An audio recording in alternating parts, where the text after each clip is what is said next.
When we are feeling triggered by the feedback, the criticisms, the evaluations that a partner or another person in our lives is throwing our way, and we notice that we start bracing and like pushing it away, one of the things, here's one practice, and this is just a practice for everybody in any, like if you're on this journey, here's a good practice. I would write down every evaluation and judgment that somebody says to me that I find painful. And then I would do two things with it. I would translate that judgment into what that other person might be trying to say. What is their feeling? What is their need? What need are they trying to tell me about? So for example, if they say that, Yvette, the problem with you is that you are so selfish, they might be having a need for contribution. They might be having a need for mattering. They might be having a need for trusting that I care about their needs as much as I care about mine. I want to figure out what they're trying to say in this really shitty way. Okay.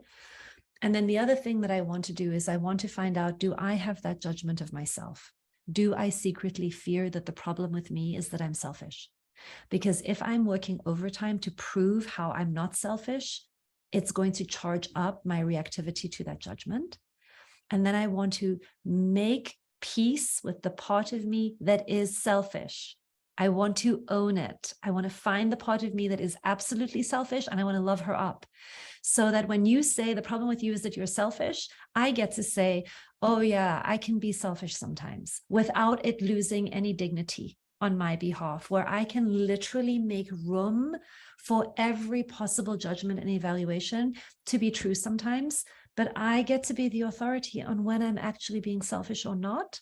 And I can also translate what you're meaning.